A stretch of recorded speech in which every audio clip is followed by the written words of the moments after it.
Now, our programs have consisted of zeros and ones because that's what computers recognize. Now, you've probably found it laborious to look at those zeros and ones and having to look up opcodes and things like that. So we humans prefer symbols.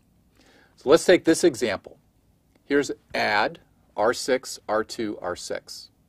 Now, that meaning is probably pretty clear to you that this is an add instruction, and the three registers are the source registers and the destination register. And the only ambiguity, perhaps, is which one is the destination register. Now, we've also followed this by a comment, as indicated by a semicolon, that says increment index register. So this is much more clear and easier to understand than the equivalent zeros and ones. So this assembly language is a symbolic representation of machine code, and it's specific to a particular ISA, whether it be Intel or ARM or LC3. And each machine instruction has an equivalent assembly language representation. Now, what's also useful is that branch targets and memory locations have these symbolic names. So we have labels attached to them so that we don't have to do things like calculate branch target offsets. Here's an example of an assembly language program. At the top, we have some semicolons. That denotes that we have a comment. Now, we have this assembler directive, and we'll talk about these directives soon, .org. This tells us where our program starts in memory. Now, after this, we have some things that should look familiar to you. So, for instance, we have two LD instructions followed by an AND instruction. And then we have some register values, and we also have some labels, and we also have a constant value, an immediate value. Now, that AND instruction is followed by a comment, as indicated again by the semicolons. Now, after this, we have another commented area, and this is telling us that what this part of the program does. This is the inner loop.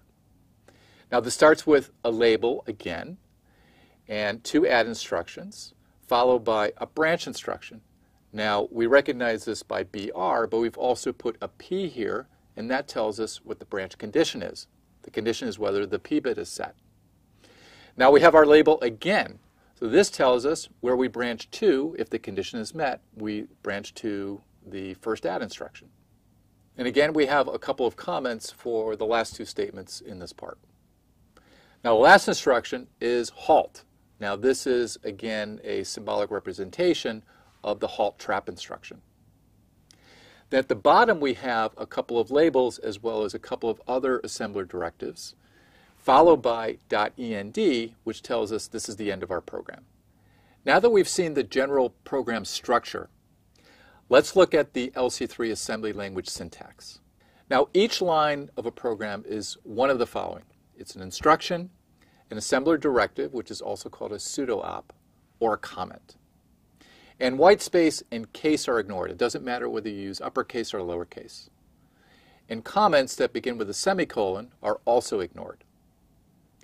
Now, an instruction has this general format where we have optionally a label, followed by a mandatory opcode and operands, and then optional comments. Let's discuss LC3 opcodes and operands. Opcodes are reserved symbols that correspond to LC3 instructions. And all of the LC3 instructions are given in detail in Appendix A of the book if you have it. Here are some examples, and these are familiar to us: add, and, LD, and LDR. These are instructions we've already seen. In terms of operands, we can have a register value, and that's specified by RN, where N is the register number. Or it could be a constant value, an immediate value. And this is indicated by a pound sign for decimal, a X for hex, or a B for binary values. We can have a label, which is symbolic name of a memory location. And operands are separated by commas. Here are four examples of LC3 opcodes and operands. Here's an add instruction. We have R1, R1, R3. Now, the leftmost register is the destination register, and the two rightmost are the source operands. Here's another add instruction where we have an immediate value, and it's a decimal value because it has the pound symbol. Here's a load instruction where the destination register is R6, and number is a label of a location in memory where we go to get the value. Here's a branch instruction where we test for the z-bit being set, and loop is a label elsewhere in our program where we go if the branch is taken. Now we'll go over LC3 labels and comments. Labels are placed at the beginning of a line, and it assigns a symbolic name to the memory address corresponding to the line. So here's an example where I have a label loop before this add instruction. Now that add is followed by a branch that also has the label loop, so that tells us that we branch back to the add if the p-bit is set. Now anything after a semicolon is a comment, and this is completely ignored by the assembler. This is the piece of software that takes your assembly language program and creates the machine code. And this is used to document and understand our programs. Now here are a few tips for useful comments.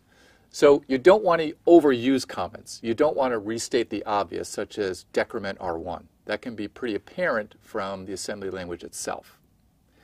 Now you want to provide additional insight, such as accumulate the product in R6. That's a very descriptive comment that could be useful to someone who's reading your program.